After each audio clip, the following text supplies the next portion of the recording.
Mega Man Battle Network 2 takes place a couple months after the first game ends, as Lan and friends are going on what I can only assume is their summer vacation. Things have been rather calm since Lan stopped World War III last game, but it seems viruses are on the rise again. But who cares about that, right? I mean, Lan's a 10-year-old boy ready for his summer vacation, which is why he pays no mind to the suspicious blonde man standing outside of his house. Instead, he's gonna go and become an official CityNet battler. Unfortunately, life's not that easy for 10-year-olds who have stopped international crime organizations. After taking the City Net Battler exam, the blonde man attacks Yai's ventilation system with viruses, which leads to your first boss fight of the game, Airman. The City Net Battler exam serves as a makeshift tutorial to the game, not counting the actual tutorial, which is the same as it was in Battle Network 1. Meanwhile, the Airman attack serves as the first true level of the game, which is where we find out that we have a new crime organization on the scene called Gospel, and that they do not mess around. Whoa. Did that dude just fucking explode? What, did you think that every crime organization in this game was going to be a bunch of Saturday morning cartoon villains? Yes? Oh hey look, more Net Battler things to do, because that's a side plot. Most of the City Net Battler stuff is just filler, meaning in every section you will be given the task of completing side quests that require you to run around the net. It's not just a couple either, it's the entire list. Then you have to go and complete the City Net Battler test to go up in rank, which is tedious and doesn't even do anything for the actual game. At best, the higher Net Battler license is used to gain access to a couple of areas, but it's all just plot progression instead of secret goodies. To make things worse, the act of taking the City Net Battler test for a higher license is dependent on how many city jobs you do. Which sounds interesting in concept, but the city board only updates after every plot event, so taking the test is progression locked. You know, it feels kinda dumb that the kid who stopped a major crime syndicate has to go through these many hoops. Tell me about it. How much content do you think this game would actually have without the side quest and the Net Battler test to pad things out? About 5 hours worth, give or take. Anyway, after taking the test, Lan decides that it would be a good idea to go camping, because nothing bad ever happened when 4 10-year-olds went out into the woods by themselves.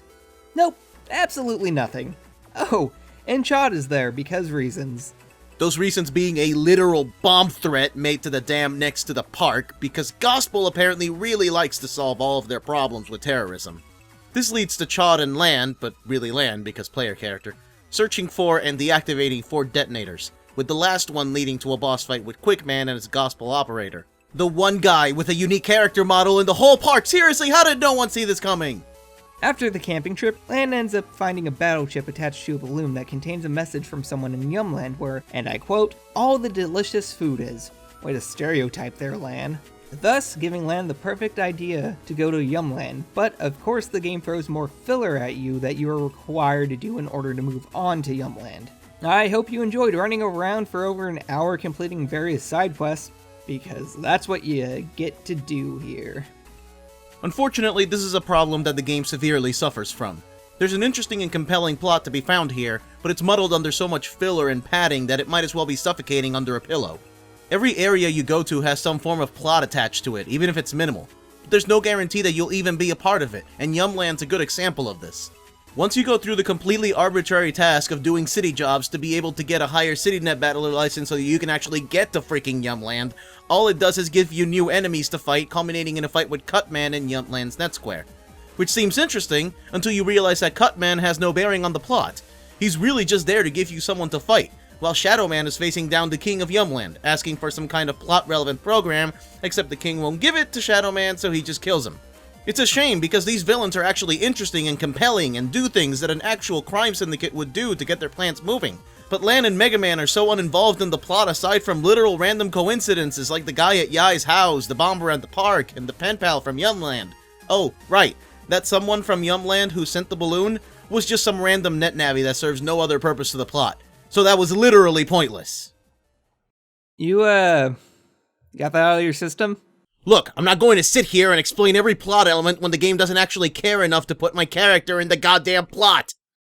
You know what, this seems like a good time to talk about the gameplay, which might be difficult, actually, because the gameplay is almost exactly like it was in Battle Network 1, and I've already gone into detail about it in that review, so instead let's focus on what's new to the gameplay. First things first, style changes. Style changes are a means to add a bit more depth and strategy into the game. A style change is randomly given to Mega Man based off of a number of factors, such as whether you use your Buster more or whether you prefer to use Navi chips. The game will also choose a random element from the 4 chip elements: fire, water, wood, and electricity.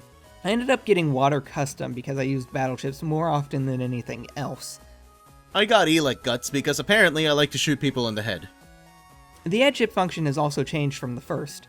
Now you have to give up battle chips, and depending on how many chips you give up, you'll gain that many as extra chips.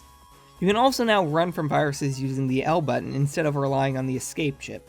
They also added sub chips, which are able to give you health back and unlock purple mystery data, and the asterisk code type chip that works as a wildcard, allowing you to use it with any letter code chips. The gameplay from Battle Network 2 is actually a big improvement from the first game. Not a lot of changes were made to the core gameplay, but the small tweaks in addition that were made improves the experience a lot. Fighting viruses and enemy net navis actually feels a lot more fun, and is less frustrating than it was in the first game. It feels a lot like the first game introduced a new gameplay style while the second game refined it. Ultimately, Gospel's plan is to collect 4 different parts of a super program and combine them with bug fragments to recreate Base from the first game. However, this base is a duplicate of the original, recreated as a super navi and meant to be the first in an army of super bases? Super bases? First in an army of super bases, whatever. Unfortunately, shit goes to hell really quickly, and after a fight with Lan and Mega Man, the bug fragments in Super Base cause him to destabilize and turn him into— Oh my god, what the hell is that? That would be the multi-bug organism known as Gospel. Isn't Gospel the name of the organization? Look, I know we give this game a lot of shit, and it's not like it doesn't deserve it, but just this once, let's just roll with it, because this is actually a really cool final boss. Due to the nature of his creation, Gospel's putting out all sorts of harmful radiation that's causing the real world and the cyber world to blend together, and is also paralyzing Lan.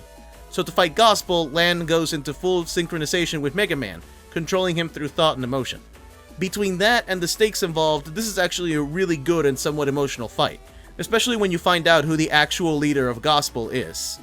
Turns out, it's just a kid, and it seems that this kid has had a lot of things happen to him. 5 years before the game, there was a plane crash that was caused by a bug in the plane's programming. This caused the plane to crash, thus the kid's parents dying. He ended up living with relatives who treated him like shit. All the money he got brought him little happiness, and sooner or later the only person he could trust was himself, and all of the servers he had.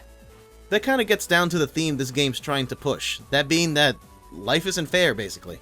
But it's what you make of your unfair circumstances that helps shapes what kind of person you are.